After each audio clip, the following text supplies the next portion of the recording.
Buenas noches. 2021 tomados de la mano del Señor.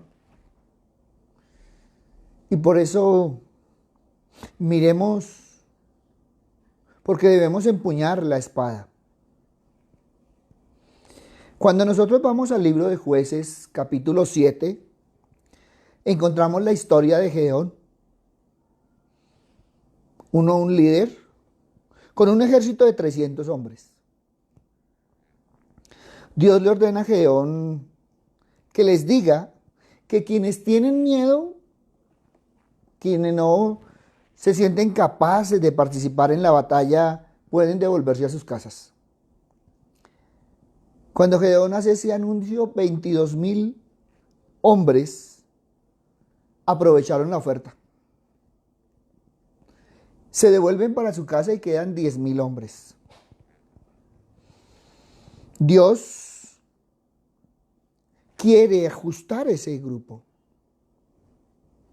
Entonces, Dios le dice a Gedeón que lleve hasta la fuente de Arrot a los soldados que se habían quedado, a fin de que bebieran agua, y que apartara para la batalla a quienes la bebieran lamiéndola como perros, y enviara al resto a sus hogares. Después de todo esto, solo queda Gedeón con 300 hombres. Con este diminuto ejército, van y rodean a los madianitas. Y a la señal de Gedeón, todos tocaron sus trompetas, quebraron los cántaros que cubrían sus antorchas y gritaron: por la espada del Eterno y de Gedeón. Y ocurre algo inverosímil. 300 hombres blandían antorchas y trompetas en vez de espadas. Rodearon el campamento. Y Dios sume a ese campamento enemigo en un verdadero caos, derrotándolo irremisiblemente. Los israelitas siendo liberados de sus opresores mediante un milagro. Dios es quien nos da la victoria y es su espada la que nos libera. Y en este mismo sentido llegamos a Efesios capítulo 6, versículo 17. La espada del Espíritu, que es la palabra de Dios. Cuando nosotros miramos, estamos hablando de la espada del soldado romano en el mundo espiritual, representada en la palabra de Dios, a quien llama Pablo la espada del Espíritu. Algo que llama la atención en cuanto a la armadura del soldado romano es que la espada es el único elemento de ataque. Si nosotros miramos allá en Efesios 6, la coraza protege los órganos vitales. El escudo lo cubre íntegramente de las flechas enemigas. El casco lo protege particularmente toda su cabeza. Pero la espada tenía una doble función. Esa doble función en la batalla.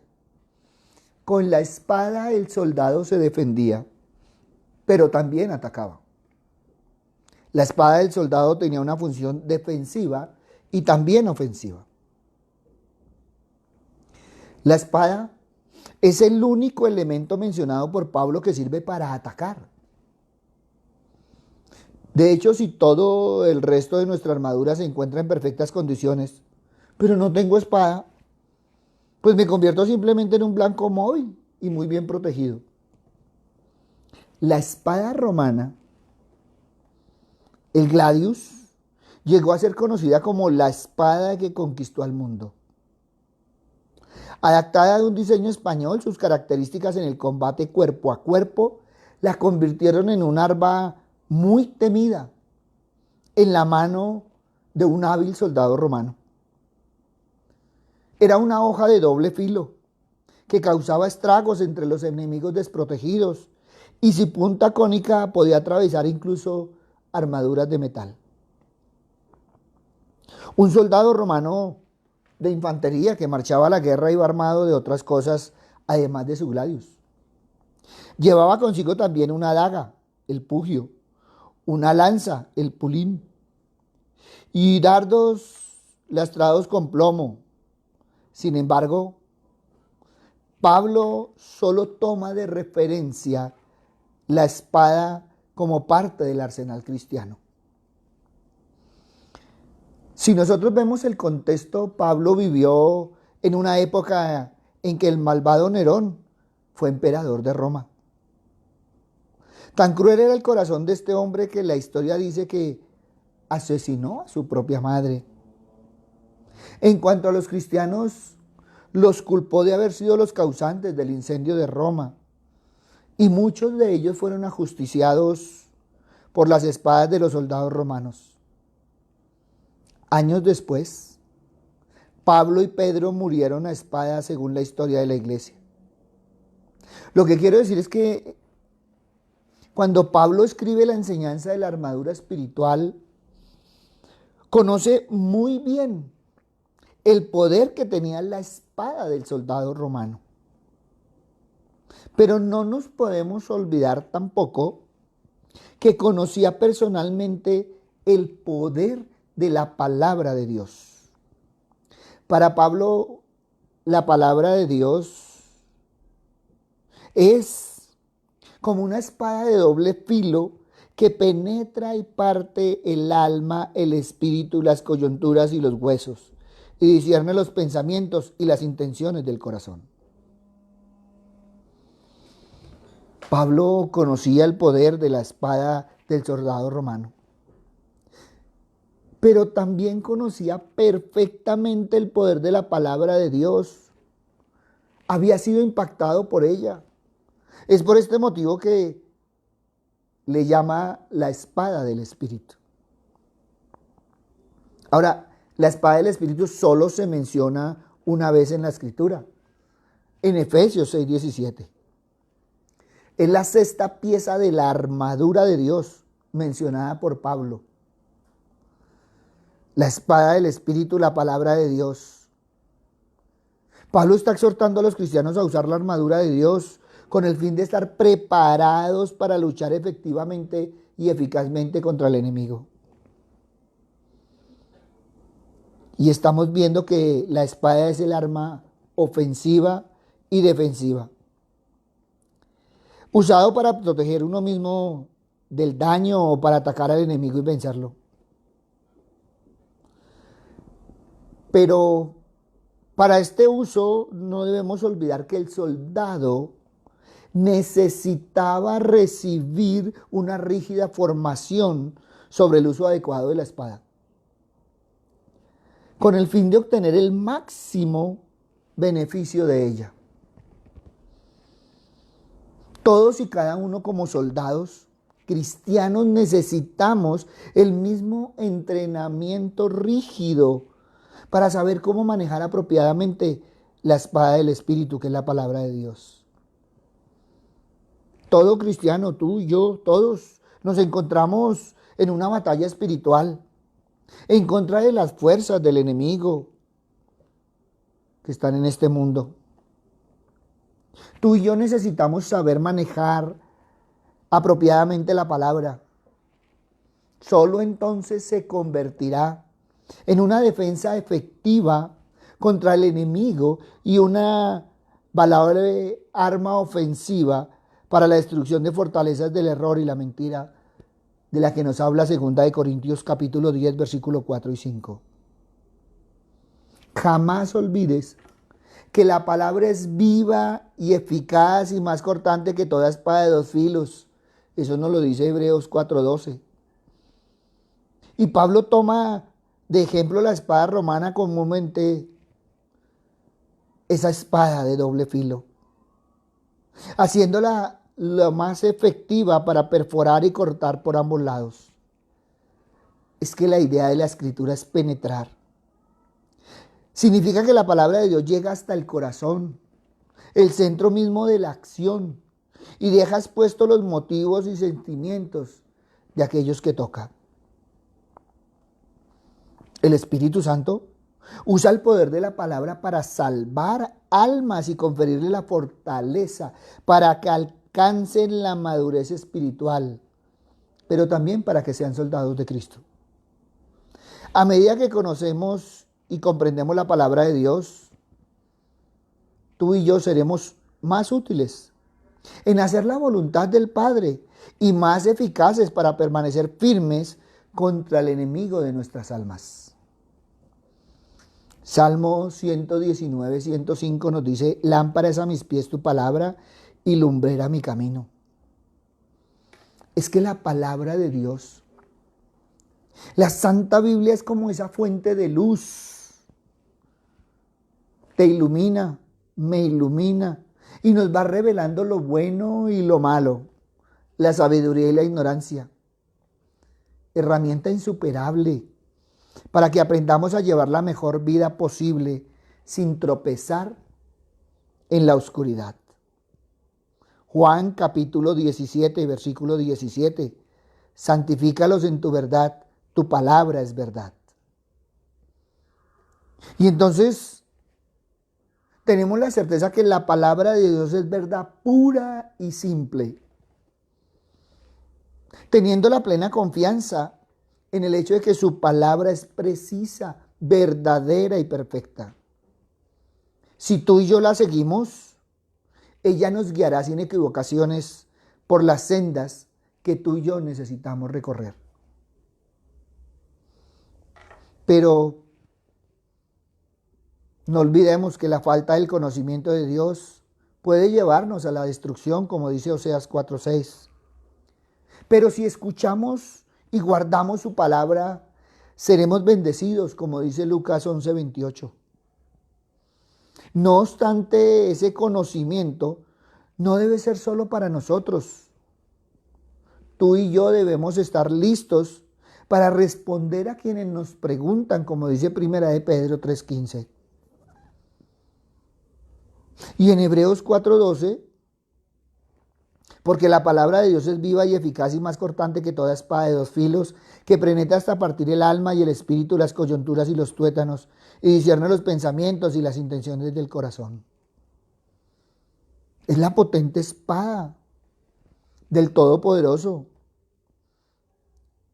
Es capaz de destruir toda y cada una de las defensas que puedan tener nuestros enemigos, hasta las coyunturas y los tuétanos.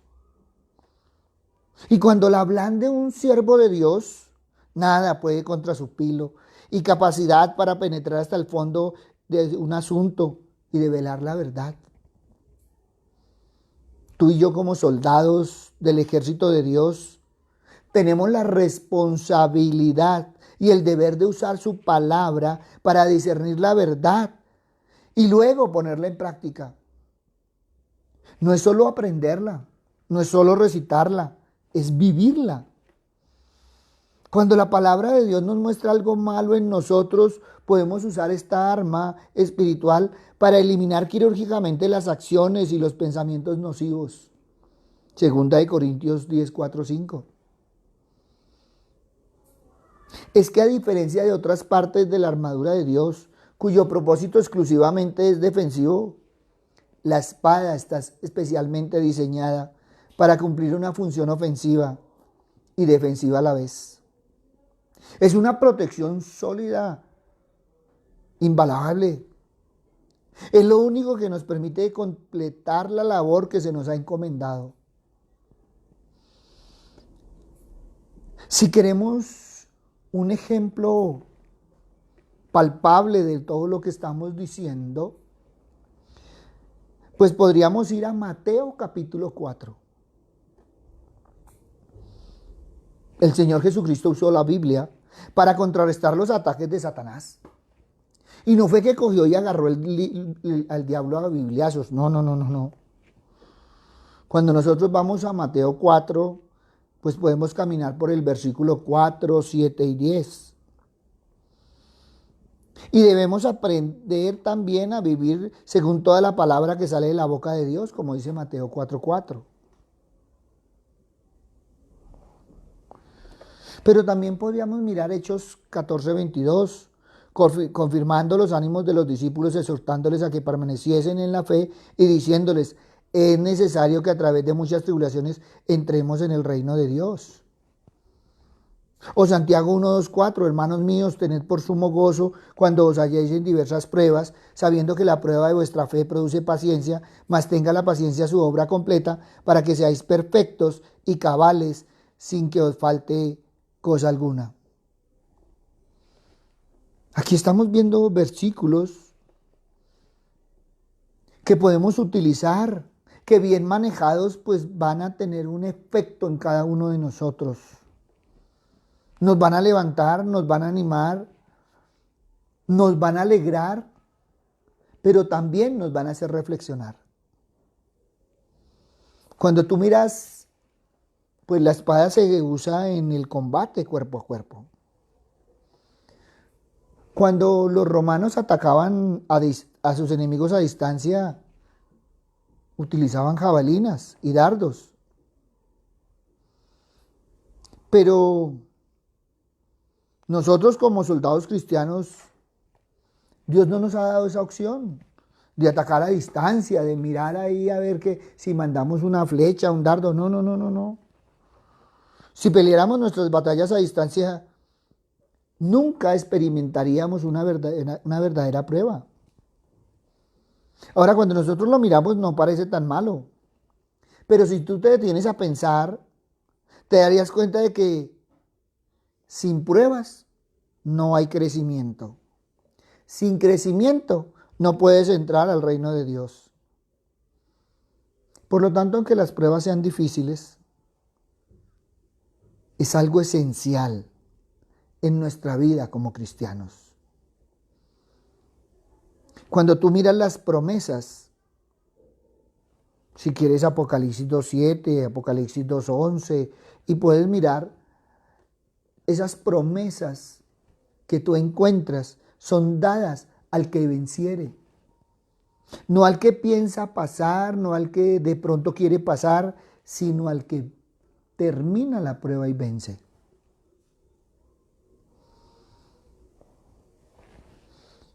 Pablo en la armadura no nombra sino un sola arma. La única arma necesaria, porque no existe ningún enemigo que la palabra y el Espíritu de Dios no puedan destruir. Por lo tanto, tú y yo armados con nuestra espada, avancemos para luchar contra nuestros enemigos. Nunca dudes, porque la pelea es real e inmediata y siempre está ahí al frente de nosotros. Nuestro futuro es el reino de Dios y ese es el que está en juego. Y debemos batallar para aferrarnos al futuro que Él nos ha prometido. Mateo 24:13, mas el que persevere hasta el fin, éste será salvo. Romanos 8:31, ¿qué pues diremos a esto? Si Dios es por nosotros, ¿quién contra nosotros? Y a veces meditamos en la prueba. Y a veces le pedimos al Señor que no permita las pruebas en nosotros. Pero se nos olvida. Y entonces, para refrescar la memoria, deberíamos mirar que la Biblia nos dice que el Señor Jesús fue llevado por el Espíritu al desierto y estando allí fue tentado por Satanás. No una, sino 3 veces. Y es triste porque a veces pensamos que nosotros como cristianos, nada de pruebas, todo bonito, todo romántico. Pero si tú vas a Mateo 4, vas a encontrar que en Mateo 4:3 está la primera tentación. Si eres hijo de Dios, di que estas piedras se conviertan en pan.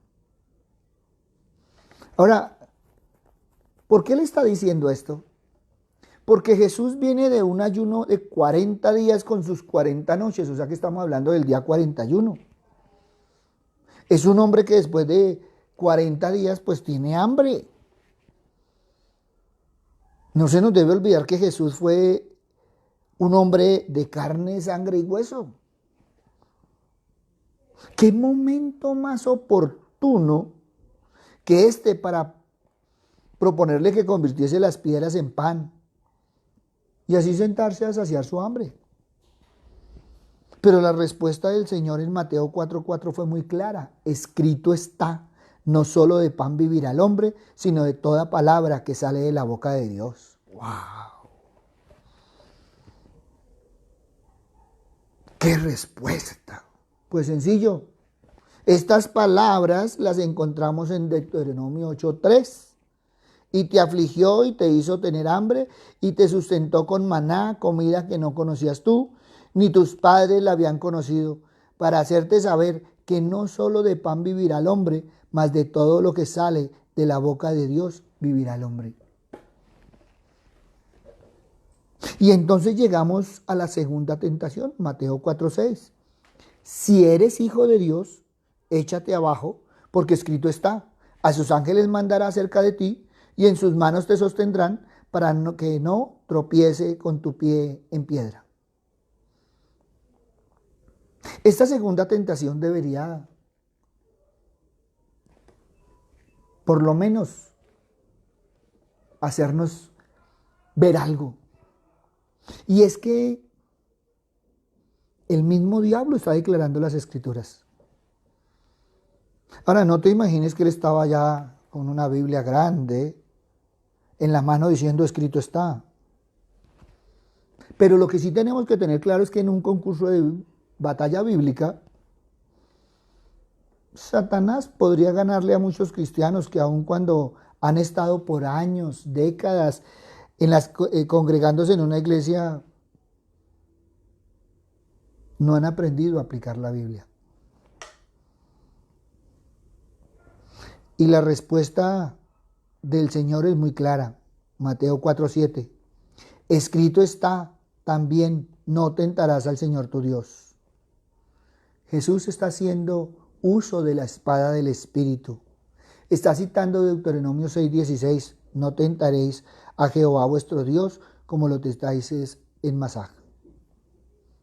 Y llegamos a la tercera tentación. Mateo 4:8-9. Otra vez le llevó el diablo a un monte muy alto y le mostró todos los reinos del mundo y la gloria de ellos y le dijo, todo esto te daré si postrado me adoras. Y la contestación del Señor fue Mateo 4:10. Satanás, porque escrito está, al Señor tu Dios adorarás y a Él solo servirás.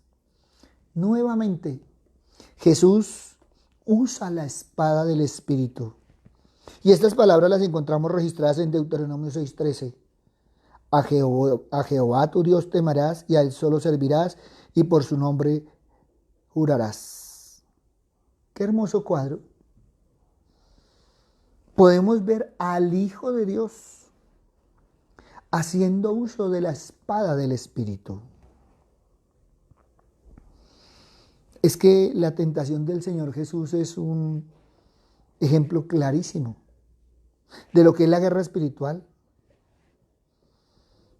Y aquí vemos cómo Jesús está batiendo la espada. Ahora, si tú analizas la actitud y el proceder de Cristo, veremos que Él no ató al enemigo, no gritó desafortunadamente, no le ordenó que se fuera a lugares secos. Aquí no dice que se agarró a zapatear, ni lo mandó a lugares lejos y sin reposo, ni ningún otro ritual que de pronto hemos visto y hemos oído. Fue una guerra espiritual donde lo único que hizo fue declarar la palabra, la espada del Espíritu. Y esto fue suficiente para que Satanás se alejara. Mateo 4:11. El diablo entonces les dejó y he aquí vinieron ángeles y le servían. No solo Pedro, no solo Pablo, no solo Santiago nos enseñan que la guerra espiritual es de resistencia. También vemos al Señor Jesucristo resistiendo los ataques del enemigo. En este pasaje nos está dando ejemplo de que cuando resistimos los ataques del enemigo, Él huirá de nosotros. Ahora, como cristianos debemos aprender qué tipo de espada necesitamos para cada ataque del enemigo. Voy a poner un ejemplo, o sea, no es para que cojamos esos dos versículos, sino para que busquemos versículos que nos sirven. Si estás siendo atacado en el área financiera y el enemigo te está diciendo que nunca podrás salir de deudas y que siempre vivirás en escasez, pues necesitas la espada indicada para esta ocasión. Y yo tomo de ejemplo Salmo 37:25. No he visto justo desamparado ni su descendencia que mendigue pan.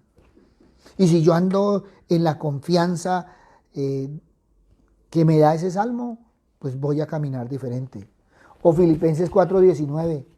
Dios pues suplirá todo lo que os falta conforme a sus riquezas en gloria en Cristo Jesús. Si,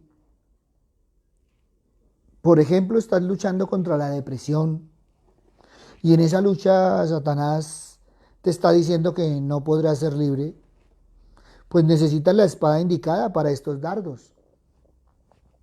Mira Salmo 42:5. ¿Por qué te abates, oh alma mía, y te turbas dentro de mí?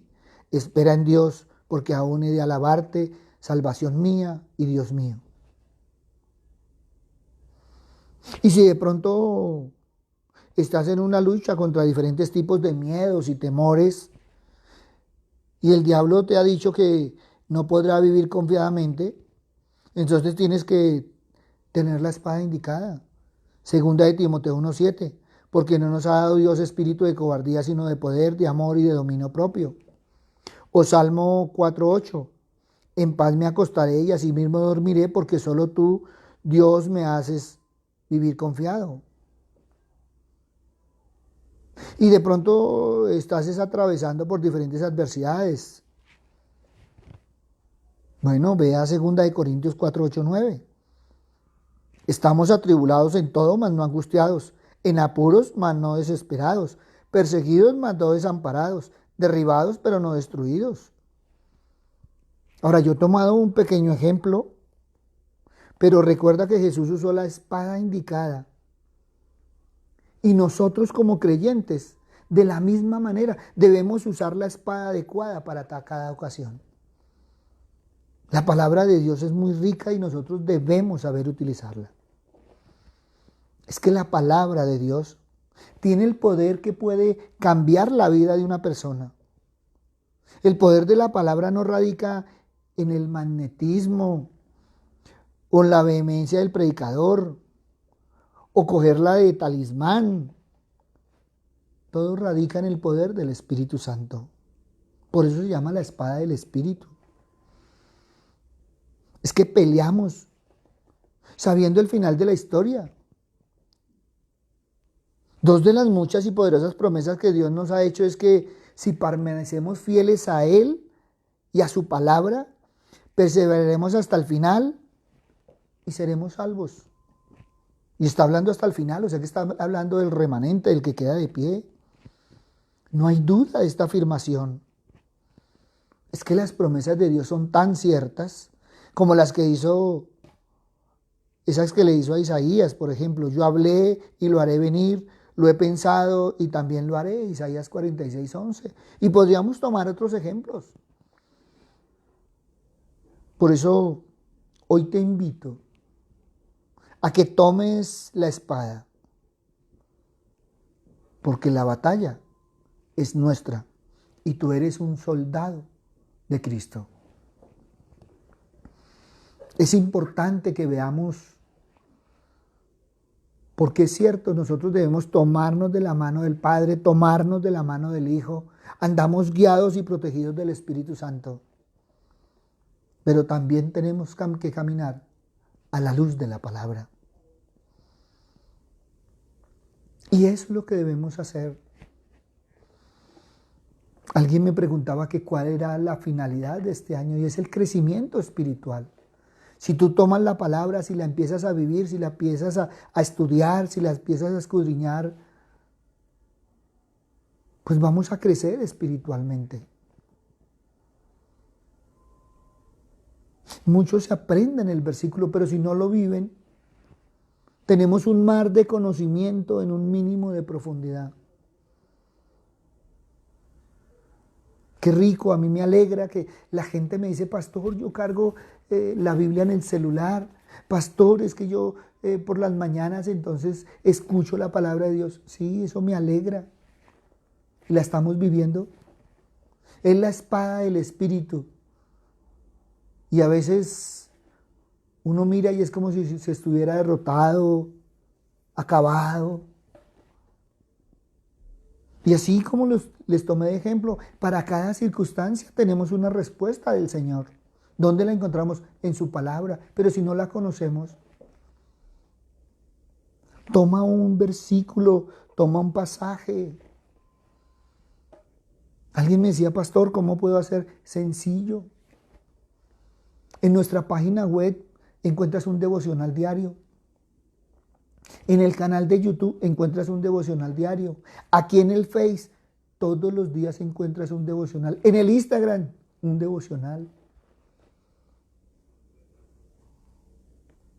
¿Y por qué? Porque a veces, pastor, es que yo no tengo Twitter. Bueno, listo, si está en Twitter y no lo puedes ver, tienes Face.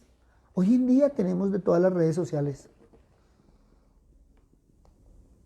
Y alguien me decía, pastor, no lo encuentro. ¿Dónde lo estás buscando? ¿A nombre de quién lo estás buscando? Si vas al Face, al Instagram, a YouTube, nos encuentras como Su Gloria en mi Bogotá. Si vas al Twitter, nos encuentras como @bernalpastor. Si vas a nuestra página web, sugloriaenmibogotá.org. Hoy en día no hay excusa. Pastor, es que cuando yo leo la Biblia me arde mucho la vista. Escúchala. Alguien me decía, pastor, yo para poder dormir, entonces yo pongo el celular y escucho un libro de la Biblia. Bueno, eso es algo personal, pero por lo menos estás buscando, escudriñando y queriendo aprender de la palabra. Pastor, es que yo quiero aprender de la palabra. Los viernes estamos caminando sobre la carta de Romanos. Y yo estoy hablando del trabajo que nosotros hacemos, pero todos estamos, los pastores, preocupados y en ese trabajo, porque son tiempos espirituales. Tiempos donde tenemos que estar firmes, ahí, prestos. Donde toda esta situación que hemos vivido nos ha ayudado a comprender más esa guerra espiritual. Muchos se han deprimido, muchos han sentido soledad, muchos han sentido encierro. ¿Por qué no aprovechamos el tiempo? Pastor, es que yo llego a las 6 de la tarde porque como hay toque de queda, entonces pues yo llego temprano a mi casa. Claro, ¿y has aprovechado el tiempo? Es que llego tan cansado. Bueno, entonces levántate un poco más temprano. Eso depende de nosotros. Las excusas son muchas. Y toda excusa es valedera y toda excusa es respetable. Pero no se excusen con nosotros los pastores. Y no se excusen con Dios porque Dios conoce el corazón. Por eso le damos gracias porque queremos crecer espiritualmente tomados de la mano del Señor. Y hoy, ahí donde estás, háblale al Señor si en un momento dado no has sacado el tiempo pertinente para estar con la palabra, si no has tenido ese tiempo para escudriñarla. Hoy te invito a que cambies esa actitud. Dios siempre nos está esperando y todo depende de nosotros. Él ya hizo lo que tenía que hacer. ¿Cómo en angustia sacamos 10 minutos, media hora, una hora, todo un día para estar con el Señor? Es para todos los momentos. Y qué rico caminar a la luz de la palabra. Papito Dios, Hoy venimos a ti, Padre misericordioso, a reconocer, Padre amado, que muchas veces no sacamos ese tiempo. Muchas veces hemos sido vencidos, muchas veces hemos sido dejados en el camino, Padre misericordioso, porque no conocemos tu palabra. Muchas veces no sacamos el tiempo, Señor. Muchas veces han sido las excusas, Padre misericordioso. Perdónanos, Señor. Porque tú una y otra vez nos has dicho que estos son tiempos espirituales donde debemos estar protegidos. Y una protección grande es la armadura de Dios. Pablo nos lo dijo. Pero nosotros podemos estar protegidos, pero si no tenemos la espada, no sabremos cómo contestar. Por eso, Padre misericordioso, sabemos, Señor, que la palabra no solo nos ayuda a nosotros, sino ayuda a que ayudemos a otros. Por eso, Padre misericordioso, pon en nosotros el querer como el hacer. Para que cada día, Señor, estemos más en tu palabra, para que tengamos ese tiempo de devoción contigo y tener ese crecimiento espiritual, Señor. Muchos, Señor, hemos anhelado ese crecimiento sin ningún esfuerzo, pero sabemos, Señor, que debemos esforzarnos y esto dará la recompensa. ¿Y qué recompensa más hermosa que caminar contigo? Papito Dios, te alabamos, te bendecimos y te glorificamos, Señor Padre misericordioso, porque una y otra vez, Señor, no solo nos enseñas, sino también nos exhortas. Pero nos exhortas con amor, Señor, a volver a los caminos, a estar en el camino correcto, Padre misericordioso, a no desviarnos ni a derecha ni a izquierda, Señor. Papito Dios, sabemos, Señor, que tu palabra tiene el poder de cambiar nuestras vidas. Por eso, Padre misericordioso, hoy queremos, Señor, acercarnos una más a tu palabra y poder tener esa espada, Señor, Padre misericordioso, para hacer frente a todo lo que nos viene, Señor. A los momentos de desesperación, a los momentos de tristeza, a los momentos de soledad, Señor. Y a tantos momentos en nuestro caminar diario. Gracias, Padre bueno. Gracias, Padre amado, porque sabemos que estás trabajando con nosotros y en nosotros. Papito Dios, queremos quedar, Padre misericordioso, bajo tu bendición, llenos del amor de tu Hijo, protegidos por el Espíritu Santo, y que en todo momento y en todo instante estemos bajo la luz de tu palabra. Gracias, Padre amado. En el nombre de Cristo Jesús, para gloria y alabanza tuya. Amén y amén. Buenas noches para todos. Un abrazo. El Señor les continúe bendiciendo. Y lo más importante, adelante de la mano del Señor. Si tienes inquietudes, si quieres escribirnos bien pueda, ahí está nuestro WhatsApp. Si quieres seguirnos en nuestro canal de YouTube, bien pueda. Ahí están nuestras redes sociales, ahí estamos. Y no olvides tener siempre la espada del Espíritu. Buenas noches.